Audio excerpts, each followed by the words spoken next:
everyone. Welcome back to What the Deaf podcast. We are so thrilled, and I mean so thrilled, to have the one, the only Simon Helberg with us. He is an amazing father. He is an amazing husband. And also, you guys might recognize him from The Big Bang Theory. He played the role of Howard Wolowitz, the amazing character and that we all love and know. And before we dive in to our curious questions for you, we would love for you to introduce yourself and explain about how you got into the entertainment industry. I am Simon Helberg, amazing father, actor, husband, son, future grandparent. I mean, I could go on, the lineage. Well, I grew up in Los Angeles. And my parents were in the business. I grew up around the business. My dad was in the Groundlings. So I grew up as a baby going to the Groundlings Theater, and I think even being bandied about as a prop at times. And my mother was a casting director. So I, of course, had no interest really in doing anything in the business, as kids often, do, in terms of the family business, I guess. Usually we rebel against that in some way, but there was certainly a part of me that loved particularly going to see my dad at the Groundlings, performing, being amazingly funny with all of these incredible people. And I think I always thought, oh, I want to get up there. So I was into karate. That was the first big thing that I did as a child, and 5 years of like crazy militant, karate people in West Hollywood, actors who were taking karate, just beating up a child, basically initiating me into becoming a black belt and maybe into Hollywood in some way. Then I got really into music and did that for a really long time and played in a lot of bands, also around Hollywood, which is, a great place to grow up generally, but particularly if you want to do creative endeavors. And then I had a switch, like a change of heart in high school. I was in the jazz band. I was doing all music theory. Everything was, I've always been very obsessive and very hyper-focused. It's like I'm all in, or, I don't kind of dabble. So I just did a hard left into auditioning for a play. My friend, one of my best friends, Jason Ritter, who's still one of my best friends, and we were college roommates, was auditioning for the Children's Hour, which is, like an all-girls cast. And he got the one lead. But there was like a tiny, tiny role of a delivery boy. And that kid didn't want to play that part. And it was a very small part. And I jumped in, and I just got kind of obsessed with acting from that moment. That was 11th grade. So I decided to stop pursuing music as a career, and I figured I could practice the piano alone in a room and not really practice acting. Wanted to learn. So I studied at NYU for 2 years and came out here and just started doing a ton of sketch comedy at Second City, putting up one act, for 20 people, paying for that, for spaces to do that, working really, really hard, and just got hooked up with a friend's manager who was kind of doing a sweep for younger weirdo kids or teenagers or 20-year-olds to audition for Judd Apatow's show Undeclared, which was a short-lived show. And this manager came to see me in this one act, was probably like one of two people there, came to see me at Second City, I think, and just threw me into these auditions, and I got a lot of good feedback, and such good feedback that I dropped out of college, and then I got none of the parts. But I did get an agent, and I just, got rejected for 6 months or 9 months of just tons of auditions, which in and of itself is kind of a victory. But at the time, I was living in my parents' house and working as a host at a restaurant and taking a garbage bag of like costumes to Second City, and I wasn't slumming it. I was earning my my way, I guess. And then and I was like, I got to go on like 3 auditions a day. I was really lucky. I didn't get most of them or almost any of them, but I did learn about walking in a room and changing your shirt in a car, and learning, lines and roles, and committing like within a moment's notice. And it was scary, but I got enough encouragement in that moment when I dropped out of college from people being like, hey, you should stick around, that I eventually started working. And when I saw myself on TV at the restaurant that I worked at, I sort of was like, oh, I think I can do this. And they kind of, that restaurant, there was like this fortuitous moment where they called me into their office and they were like, so you come in, how often do you come into work? And I was like, oh, well, it's like, now it's like once a week, maybe twice, but once a week. They're like, once a week, and how many hours do you work? And I was like, well, it's like 6 hours, because I was actually doing commercials and I was like making money, but I still was at home, and I was like, I don't know if I'm going to make a living. They're like, so do you really want to keep working here? And I was like, well, yeah, I think it's just for some security. They're like, but you basically don't work here anymore. And I was like, oh, yeah, I mean, I'd say I barely do. They're like, so let's just call it, like, why don't you just, and I was like, are you firing me? And they're like, no. I mean, but you don't really want to be here anymore, right? And I was like, no. They're like, okay, well, we'll accept your resignation. I realized they did it because, they have to pay you unemployment if they fire you. So I was like, they basically like walked me into so you quit. And I was like, okay. And they're like, great. Oh my God, we're going to miss you so much. I'm so sorry. You sure there's nothing we can do? And I was like, all right. So I between that and like kind of needing to get out of my parents' house, it was like a just feet to the fire moment. And anyway, that's an insanely long tale. But that is sort of the, that's like the inception of, how I ultimately, I guess, made a way in the industry. And I never felt, and still don't feel, secure in it.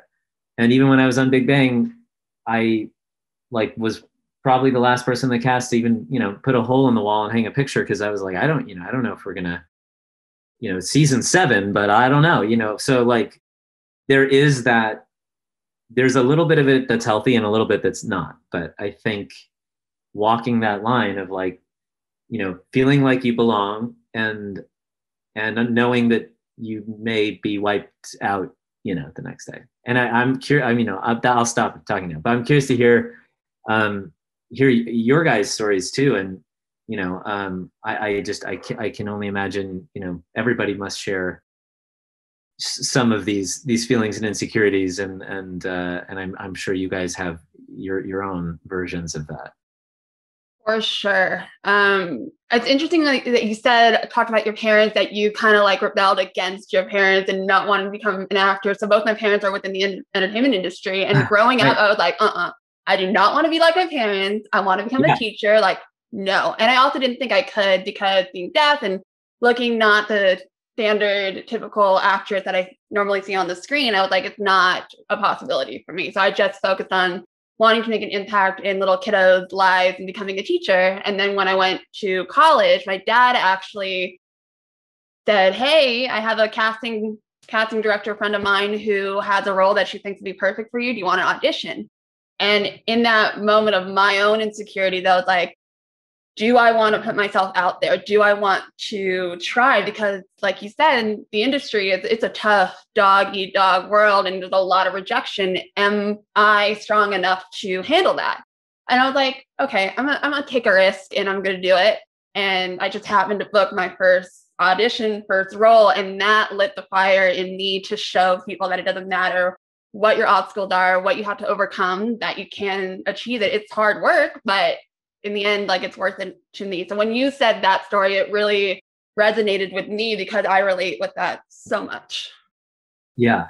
And while for me, I'm not an actor, but I love listening to different stories of people within the entertainment industry and their stories and how they got there. Because I just recently, during COVID, once that happened, I left my full-time job in Nebraska.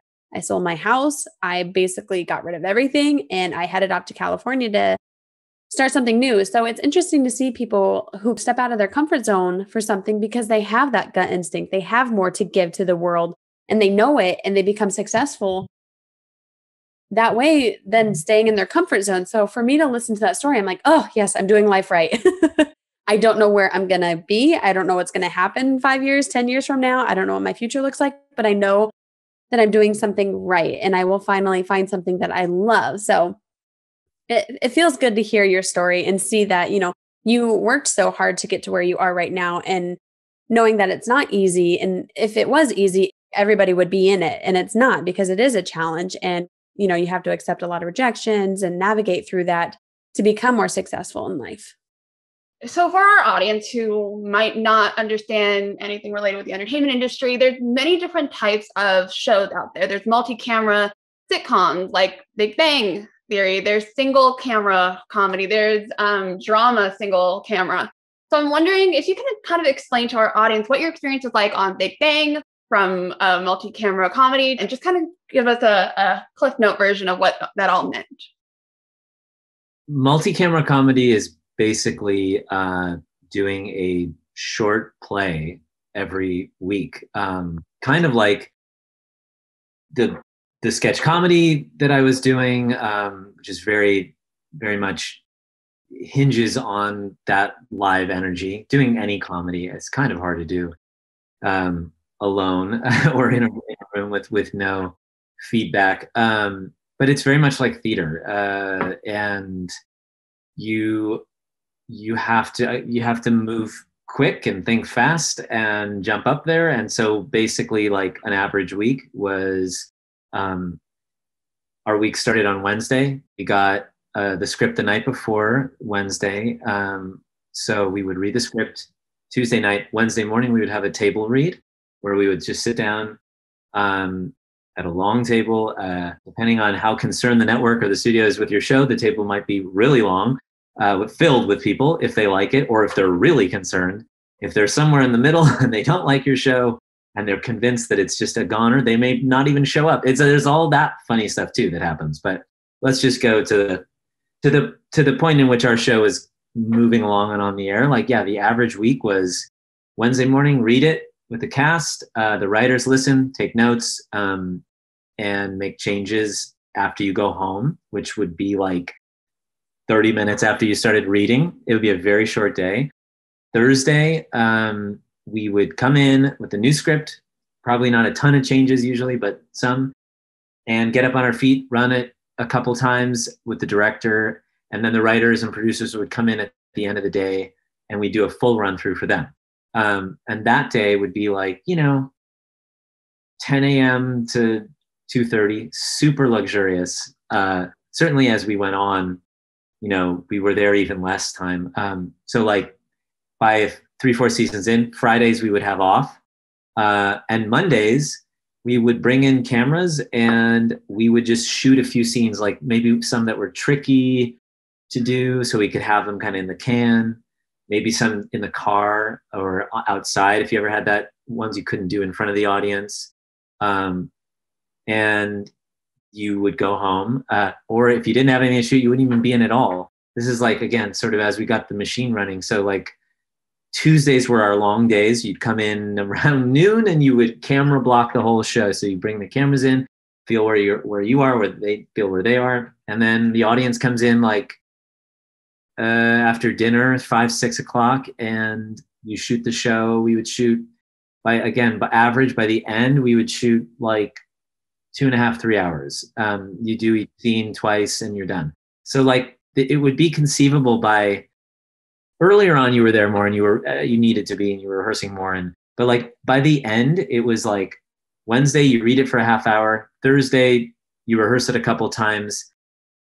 you have Friday off, Saturday off, Sunday off. Monday, if they need you, you do come in maybe for a couple hours if you have something to do. Maybe they don't need you. And you may not come in until Tuesday, and you're up doing the show pretty much like having only maybe walked through those things a couple times. And you know, it was terrifying for a little while, but by the end, you don't really need that much rehearsal, because you've been playing the character for 5 years, 10 years, 12 years. So I'm a fan of rehearsal, though, and I always have been, and I think I always will be. But I always felt prepared, you know, for the show. But it was, some times were more nerve-wracking than others, and you know, I just am I deal so much with just excessive amounts of anxiety, and I've gotten better about it. But it was challenging in the beginning, you know, like the more work I got, the more success I got, the more fearful and anxious and sometimes, to you know, I would say a crippling degree. So it was a good moment to, you know, when you're that exposed and you have all the things that you want, you know, I guess ostensibly, and you're like, oh, like I can't function, like, you know, and it sounds like a high class problem, but it's very real, and it's very real for a lot of people, and everybody, you see it happening to different people in different ways too, you know, and you see like, and some people just aren't anxious, you know, and some people take it, you know, they put it into, you know, drinking, or you put it into, or exercise, or you get in healthy amounts or unhealthy amounts, you know. So anyway, for me, it was a good, it was, I'm happy that I'm very grateful for all the success, and I'm happy I got to really at kind of a high altitude train my nervous system, because for me, that's just, I care a lot about the work. I'm already a pretty anxious person, and like those two things colliding are what was like, I think that humanizes everything a little bit, because what we see is just what the end result. Oftentimes, many people don't realize what happens behind the scenes. And we learned a lot throughout season 2 when talking with a lot of our guests, the amount of things that go into that many people don't see. And for you saying that, kind of, it normalizes it a little bit more, gives us, oh, he's a human being. He's not just this one person on the screen that's this perfect person that we see. There's so much that goes into it, the amount of work that people don't see, the amount of cast and crew that are involved in projects, the live audience that are there to support you guys. And I remember one of my favorite things is always going to visit my dad when he does like a sitcom, because the energy there is out of this world. Like interacting with the audience, seeing the quick line changes that happen on the spot, seeing the actors really like hone in on their craft, and watching that, it's if anyone has the opportunity to watch live a sitcom, it's something that I give you like a lot of props for, because it's not easy. You guys make it look so easy. Thanks. I'm curious, with your character as Howard, you know 5 different languages. So I wonder, is that a big challenge for you? Because authentically representing yourself is a huge thing in the industry. So with you being so quick with multi-camera comedy, and then you putting on a character that knows 5 languages, was that a difficult role for you? That was, luckily that stuff they couldn't always throw a new line of Russian or Mandarin at me, because thank God none of them really spoke that. So I wasn't able to like get new dialogue or, you know, alts for that, for when I did have to speak other languages. But they did kind of like test the water, I think, with each of us. And it was always by just putting all their faith in us as actors. But they'd be like, let's give, you know, this actor this week, he's going to have to play, like Jim had to play the theremin one time, which is like insane, and one of the hardest instruments, and then he did it. So then they're like, oh, Jim can, let's give Jim, you know, 2 pages of just equations to say. Like, we'll give him some like calculus and some chemistry. It'll just be literally like math he's spewing. And then he does it, and it's amazing, and everyone laughs, and it's brilliant. So like, we can just keep doing that. And so with me, like, they started to do that a little bit with like, you know, impressions or languages or some music stuff or this or that. So, and I don't speak, I don't speak other languages, but I do have a good ear, and I do work really hard. And so, yeah, like I did speak a little bit of, through the years there, Mandarin, Russian, and I did the signing episode, which was actually, that was a really rewarding experience because I also got to work with a coach who was, and I wish I could remember his name.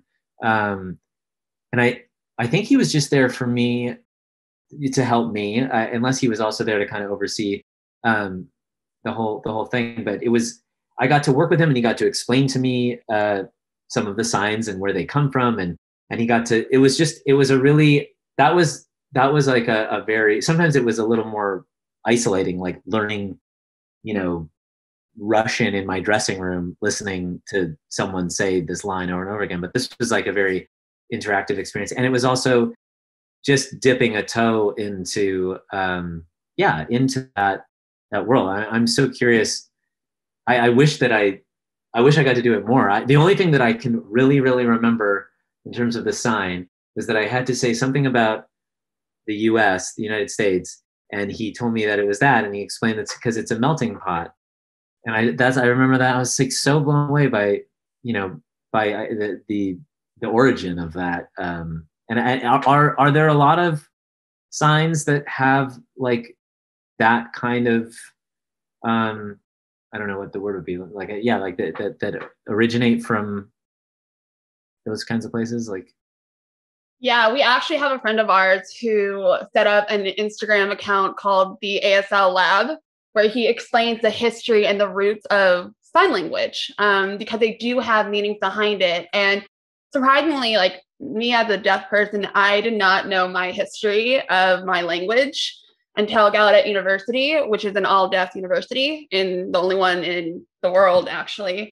And so following my friend on Instagram, he really explains the history. And it's so interesting to find out the root of every sign, but most signs do have a root, a history of why that sign was created.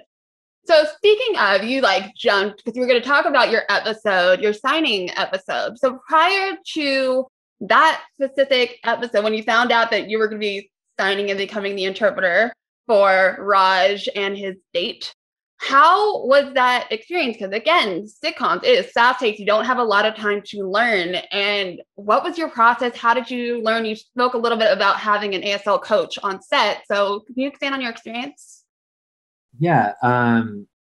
Well, so the actress that played that role, right? Yes, Katie Leclerc from To Shepherd. Yes. Yeah. And she is partially deaf, I think, right? If I remember correctly. Yeah. Yeah. Hard of hearing. Mm-hmm. Is that different than that's like, is that a, I mean, I know that's different, but are there different like categories that people fall under? Yeah, we're two different deaf women. Clearly, you can see that I use an interpreter to voice for me. She can voice for herself. And so the deaf community has a ton of different layers, but some of them will identify themselves as hard of hearing, who typically they're capable of hearing a little bit and speaking.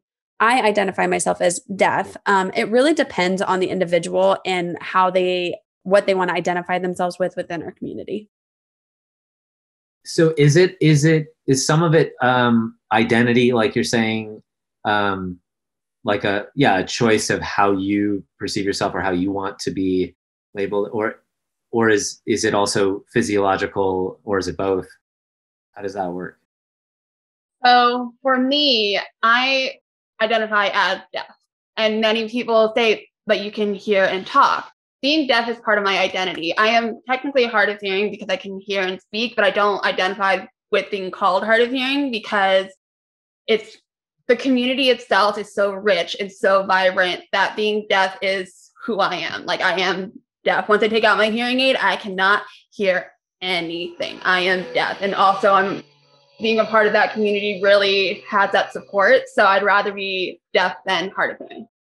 I see. Yeah. So it is the identity along with the physicality of what your loss is, but it's really up to the individual and what they want to identify as. Oh, that's interesting. Wow. Well, yeah, my experience with in that episode that we were talking about though was it was so yeah, Katie was there and she was able to help, and between, and I could talk to her and I could talk to the coach. I wish I could remember his name. He was fantastic, and he sent me videos too, and it was, I have such a funny memory. Like my memory of just shooting anything for some reason is like very short term. I'm so sort of invested in it for that duration, and then like it kind of just falls away. And like with Big Bang, it's like I'm like, oh yeah, I think that was like season 2 or something. I'm like, that was season 9, or I'm like, oh god, time is just sort of, it was 12 years. So I'm trying to remember specifically, like, I mean, honestly, outside of just what the general experience being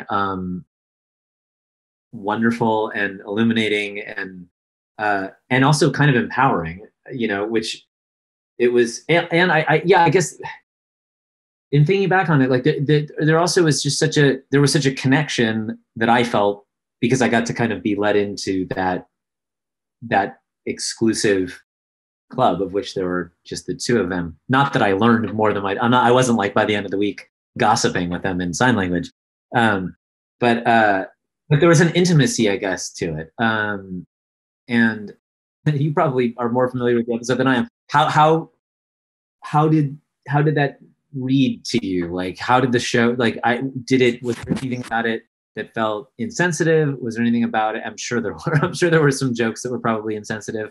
I'm just curious generally also, and I don't take it personally. I probably will agree with you too. But I'm just curious how that felt. Really, the biggest reason why we have this podcast, season 2, is to focus on the entertainment industry, because it's a huge, hot controversy issue within our deaf community right now, and how the entertainment industry represents their culture and use deaf actors, but not providing them full access for what they need. And so that's why we decided to open up this healthy dialogue to listen to their experiences, whether they're deaf or hearing actors, but to have that experience of working with deaf actors, or, playing or like an interpreter using sign language, and just seeing how authentically our community is represented, because we only see the end product. We don't see anything behind the scene. Like you said, you had an ASL coach. Maybe half of us didn't know that, and we weren't able to see that process and what it looked like behind the scenes. So it's nice to hear your story and see, okay, you did go through that process, by using sign language on TV. And one of the things that I loved about the episode is, one, you used an actual deaf actress. So that's always a plus. That is a great representation, especially when a hearing person like yourself, for example, is using sign language to facilitate conversation. By having a deaf actress there, you give that authentic representation and opportunity for the deaf character and actress to use their language. So that was a plus. And you had some natural hands, I have to tell you. Like, we were very impressed with how you were signing. I'm like, how did he memorize all of those lines so quickly and so easy? And when you were interpreting what she was saying, it wasn't like you were jumping ahead or jumping behind. Like, you were like on point. Like, the timing of it was like, does he know sign language? Did he know it prior? No. But that was one interesting. And actually, we Googled and did a little bit of research about you before doing this interview. And the first line that pops up on Google was, does Simon know sign language before this episode? So that shows how many people in the deaf community actually Googled that and thought that you signed pretty well and went to Google to find out if you knew sign language. Wow. Oh my gosh. It's usually like some weird, if I type in like, does Simon Helberg, the things that it autocorrects and fills in are just mortifying. So that's a good one. I like that. Usually it has something to do with like my feet, my height, my net worth, my nose, my whatever. So I'm like, okay. That's why you should never like Google yourself. That's a little bit of a scary thought to do. You don't want Google to use its algorithm to figure out what a human might think, because yeah, it's terrifying. But that's so. Oh, well, that's good to hear. I take that as a high compliment. So I will say, actually, in talking to you too, it's a really kind of complicated, it's like balancing this kind of cognitive dissonance of talking to somebody who is hard of hearing or identifies as deaf, but having them be able to hear you and to speak to you. And so there's something that's like that, I think, just for somebody like me, and I'm sure for many people in the world or who are watching this may feel too, which is like, that there's a sense of it's slightly hard to totally make sense of, because or I feel like, I'm talking to you and you're listening and talking back to me, and so I think people don't understand, like we were just saying about identity and how what you're choosing to identify as, or just the different degrees and layers of of people who identify as deaf or hard of hearing. Or so I'm sort of turning it around on you guys, but I'm curious. I'm curious if you have more to say about that, or if you have different kinds of interactions with people, or what you see or hear from people, or that you're speaking to and are responding to, and how that kind of balances with being deaf.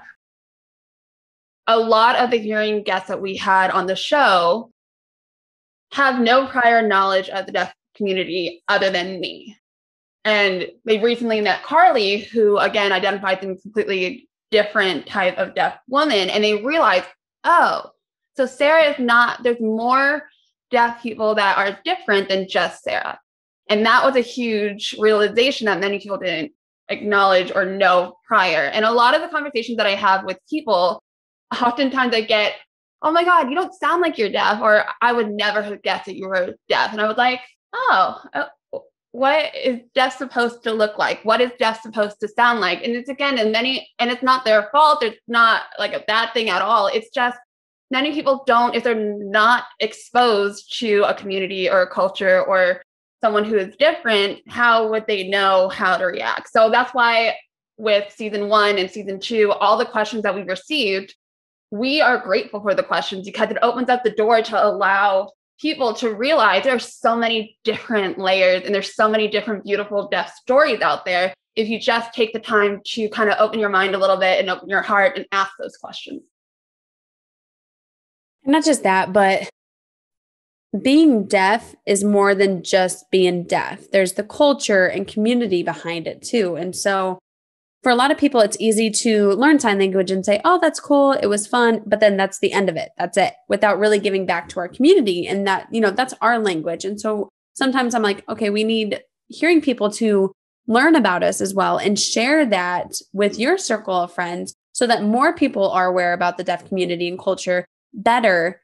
And then maybe the entertainment industry can provide more access and accessibility for deaf actors and shed more spotlight on that. And, rather than just what people see on TV every day. And I think that's what my passion is to start engaging and having that dialogue, so that they can pass on and our community can start educating them, because it's a beautiful community and the language is beautiful, but it's more than just a trendy thing right now. We are human beings here. Yeah. I mean, you're right. Obviously, representation across the board in Hollywood and the entertainment industry is lacking. And when I think about in the representation or the underrepresentation of the deaf community, it is astounding. I'd be hard pressed to name, a few notable performances or examples of, outside of, I guess, I know there's like companies like Deaf West, and there are places that, have a focus on that. But just in terms of the integrating of that, it's so is that something that you guys obviously dedicate yourselves to bringing more awareness and putting more of a spotlight on that? Is that something that I'm curious to know, if you feel comfortable saying different ways that you're trying to bring that about?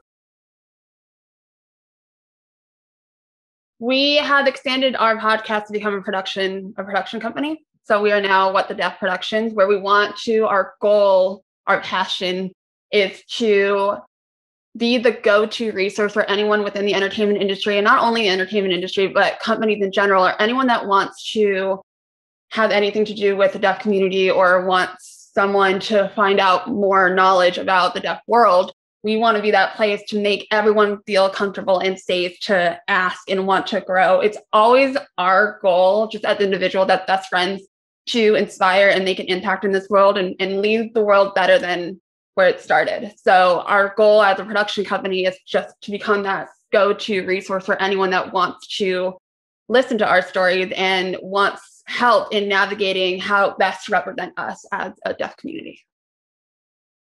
I'm curious, for the multi-camera comedy that you did with Big Bang Theory, you guys had a live audience, right? Yes.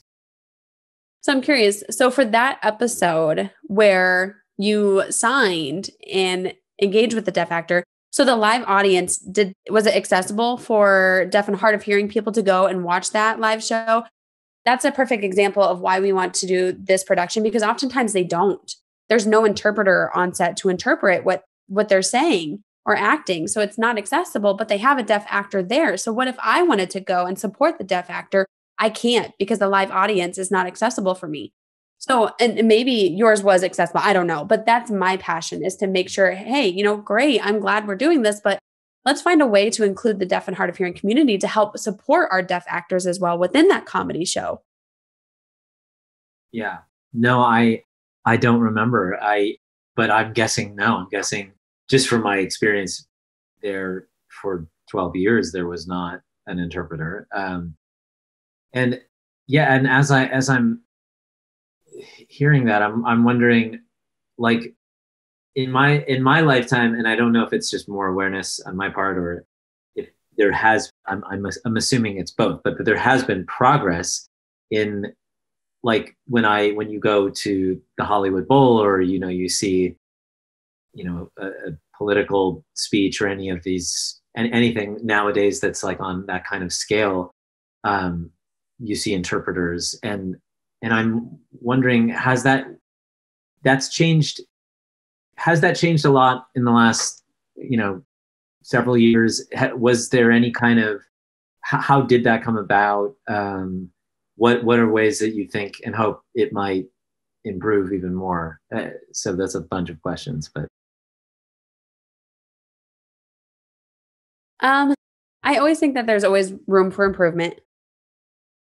There is improvement with accessibility overall, yes, but there's always room for improvement. They could have, there's always room to do better. So, and that starts with dialogue with people, to hear your story as an actor, and then to view me as a deaf person and think, oh, how could I have done this better to provide the best access?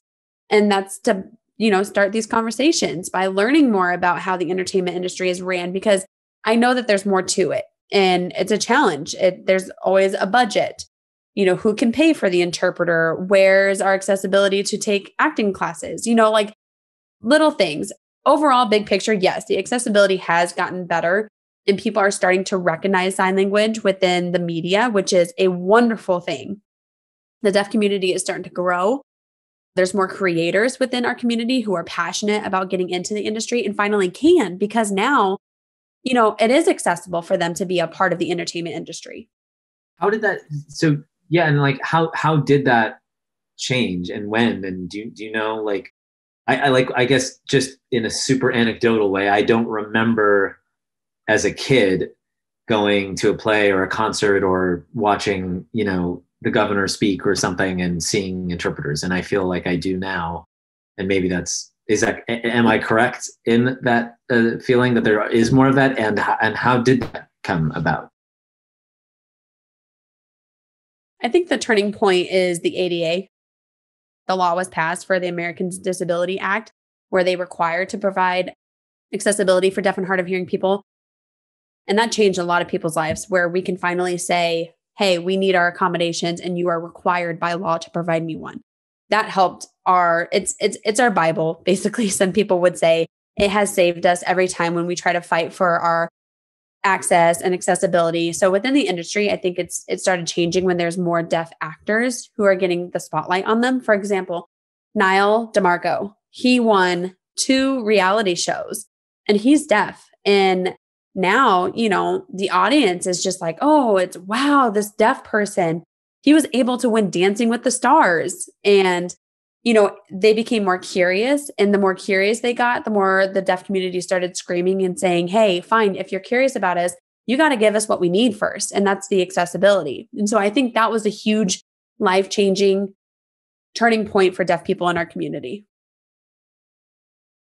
Yeah. And for me also, I think like what she said with the spotlights of deaf actors or deaf people on screen have become more and more, but I still think there's gaps missing behind the scenes. Just like you said, with a lot of things that go on behind the scenes that many people are not aware of, there's a lot of stepping stones that are missing to get that deaf actor on screen. Is there an interpreter provided? Is there a deaf writer in the writer's room writing for that deaf character, having the authentic written signs, because sign language is a completely different language than English. So some writers write for deaf that are hearing and make these beautiful jokes that don't make sense necessarily in sign language.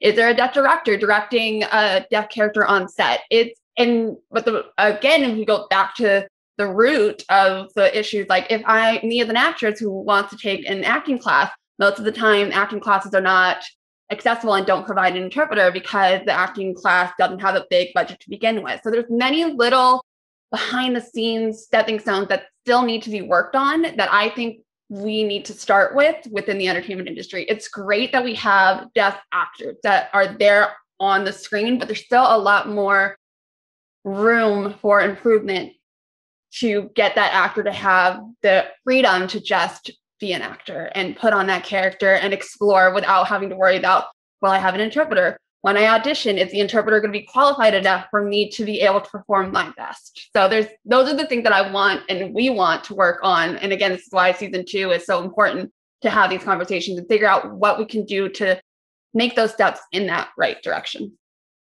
Mm-hmm. Yeah.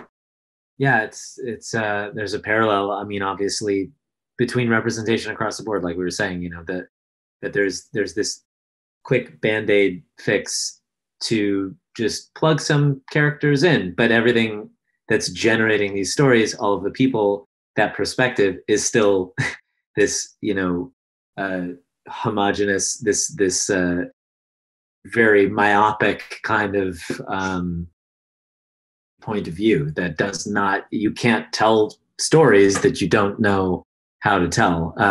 And so, yeah, if it's this reverse engineering of like, we can solve these problems by, making the gas station attendant, a person of color or a deaf person. It's like, well, that's not really we're not getting any more perspective here if we're just kind of plugging these things in to create the illusion or, the optics of that kind of diversity. So I think it's, you make really good points. I was wondering, like, what was your biggest obstacle as an actor to get to where you are now? Like, what was your challenge as an actor? I probably was my own worst enemy in a lot of ways in the times that I think back on these things.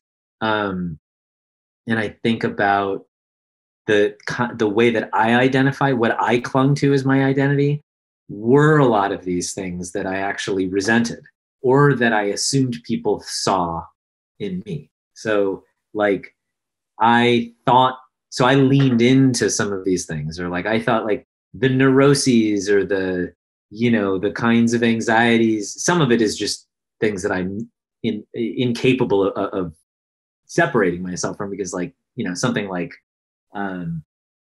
any sort of anxiety or any kinds of those kinds of behavioral things and cognitive things are just, they exist in me. But like, then there are these other,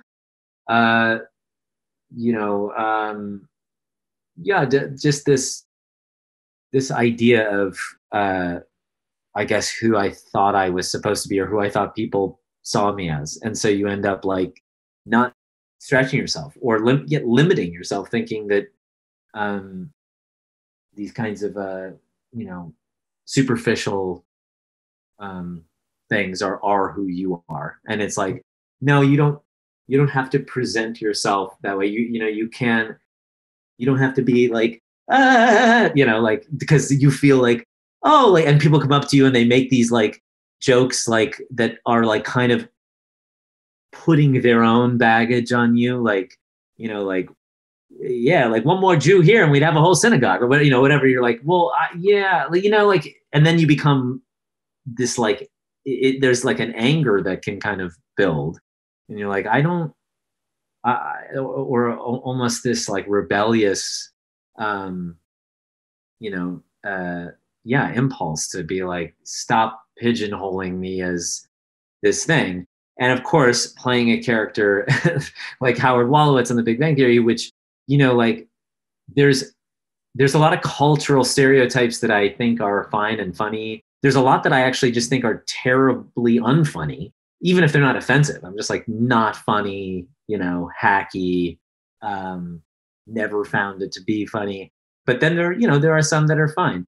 But like, when you're an actor too, and you're cast in roles, like, there are things that you're like, well, you don't always have the choice to be like, I'm not sure. And I think they did a wonderful job for the most part on The Big Bang Theory with that stuff. Some of it I was not a huge fan of in terms of those stereotypes. Sometimes I spoke up.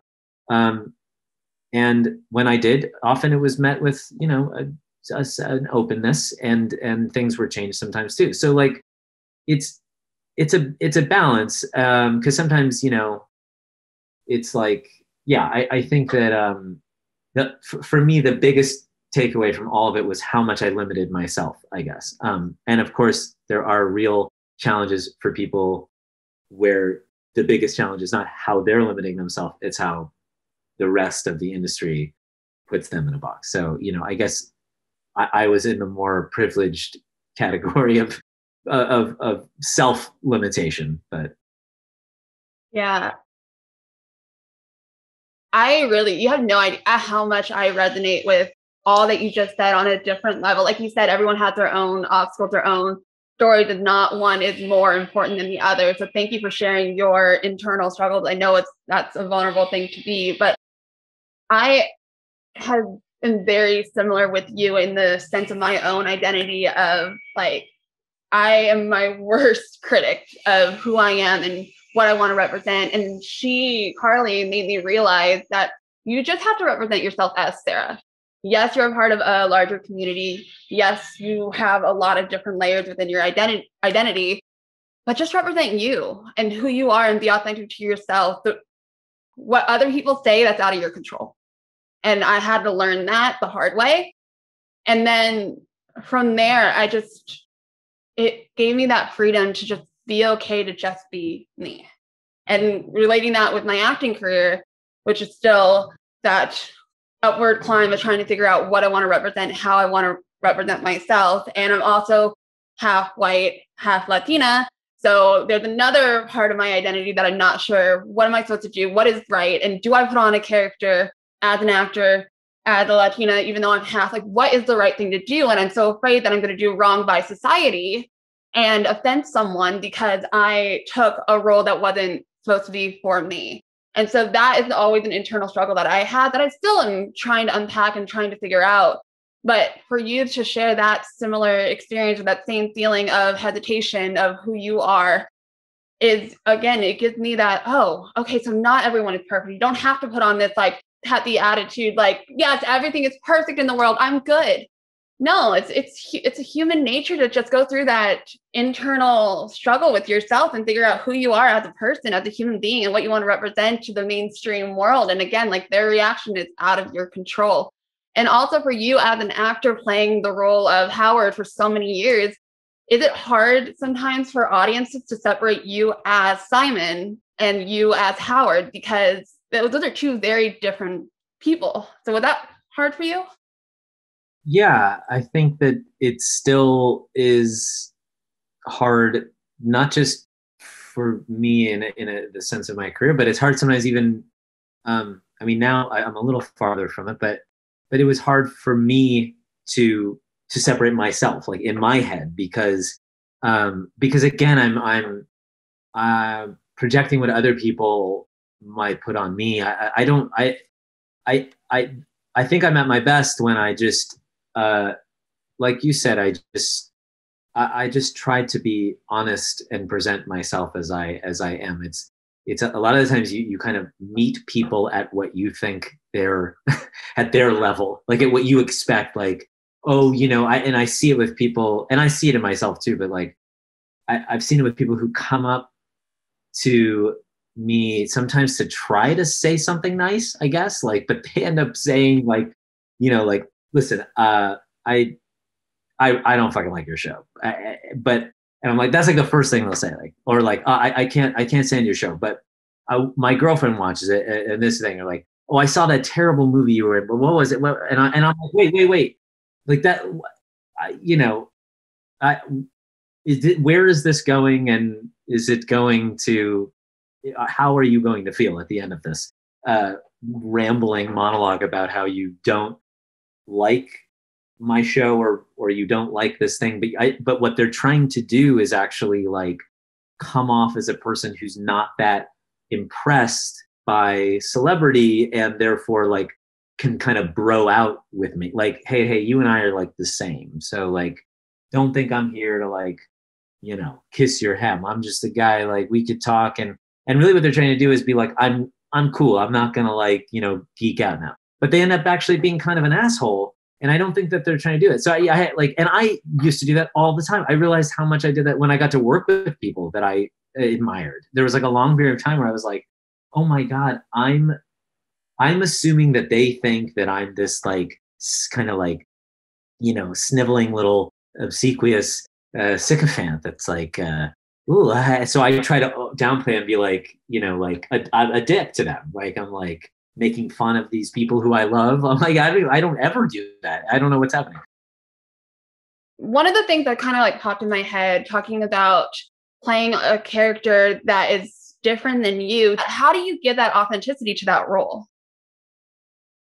Well, I mean, you always find something in yourself that's true that you're bringing to that character, to a character. And for me, it's less about the actual specific, like, vocation of a character, or I'm looking for kind of I'm looking for the meat of what it is, like the engine of that, I guess. So if it's the science part of it, in some ways is the least significant for me about what Howard was. It's the passion and what drives him to have that love of science, or that love of magic, or comic books, or going to outer space, or his relationship with his mother. And so like, I'm never going to be able to have the knowledge that an engineer has. And I don't feel that that's even really my job as an actor. I feel like I have to understand, in terms of like I said, that the engine, what is it, if you look at a character that, that is an astronaut or something, or is an engineer like Howard, what is it that I can connect to about, why is he doing those things, I guess, is a question you'd ask. And and what drove him to that.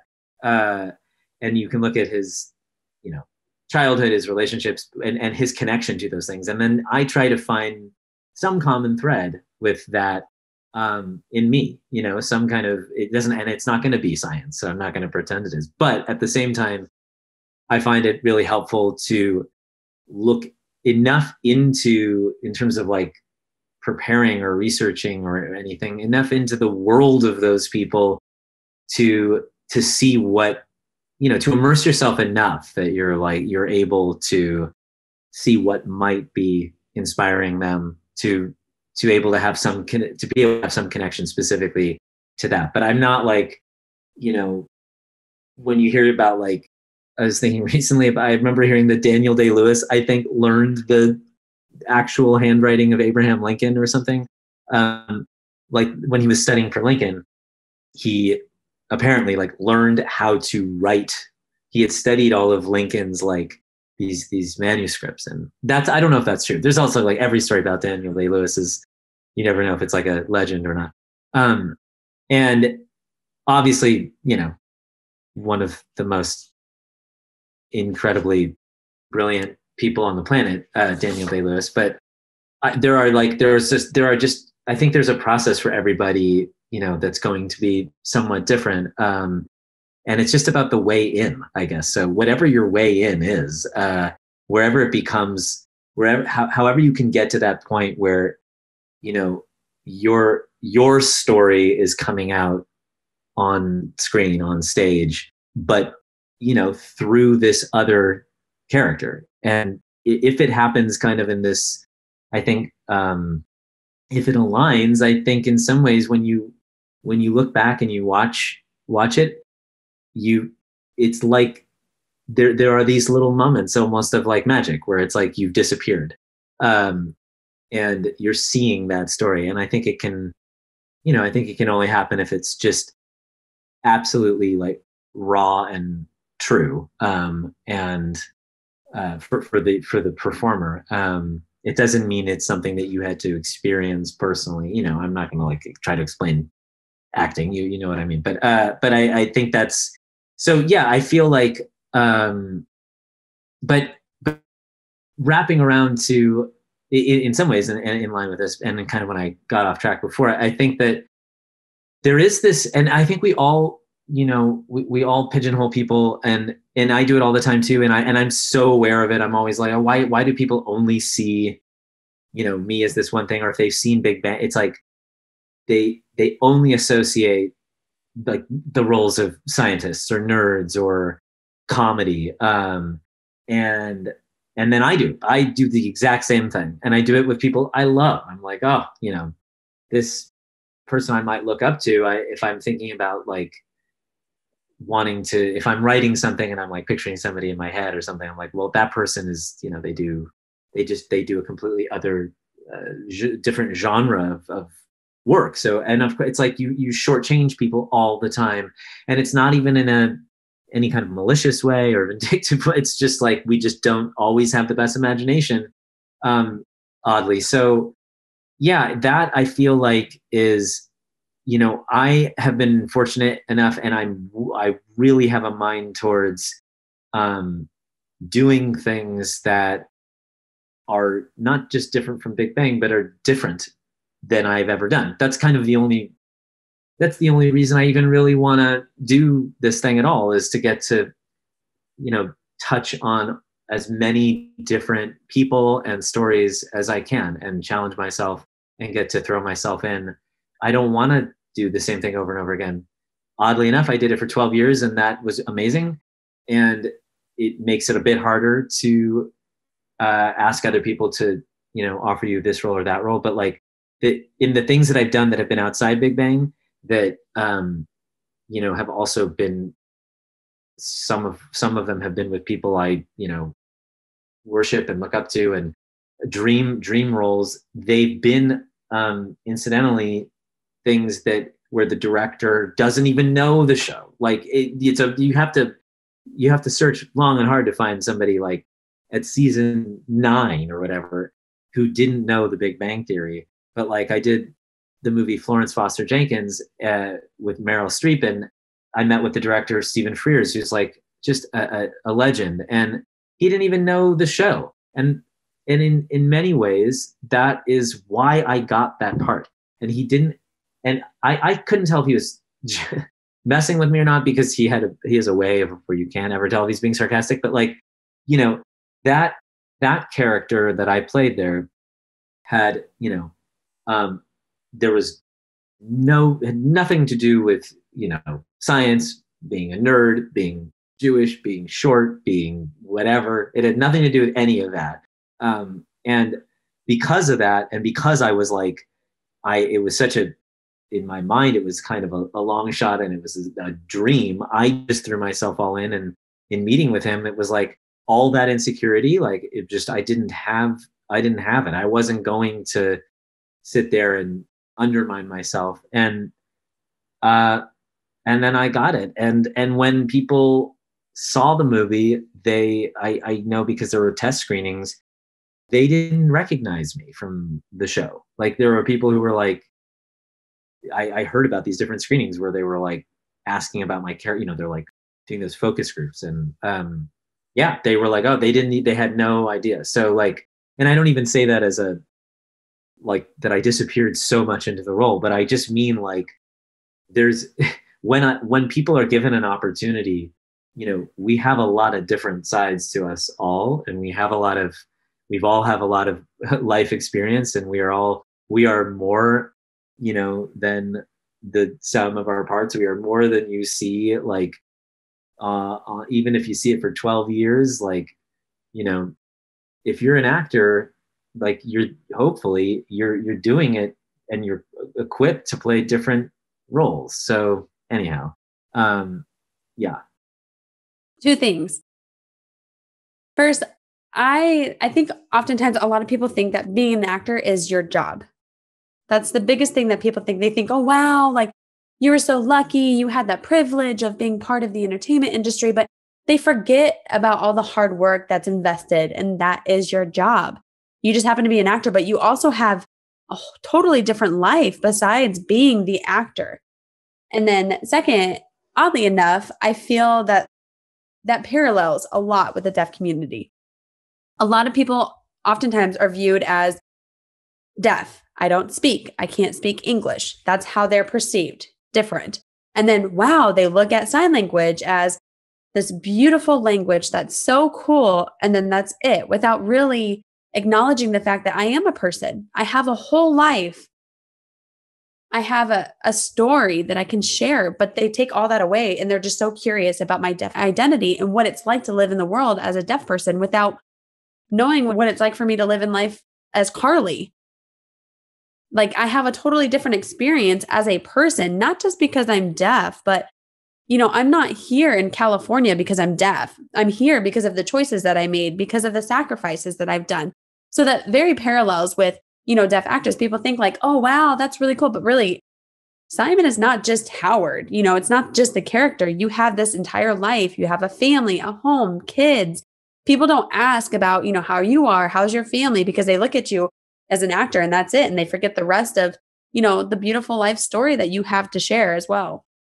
Yeah. It's true, because it's such a personal, it's such a personal thing to be an actor or creative in any way, really. But there is also this kind of, there's a curtain. I mean, not to be so on the nose, but like, there's, if you're up on stage and you're playing a character, it isn't you, but it's sort of like what we were just saying in terms of what you bring to the role, or like, but what you're bringing to the role is your story, and so it is as personal.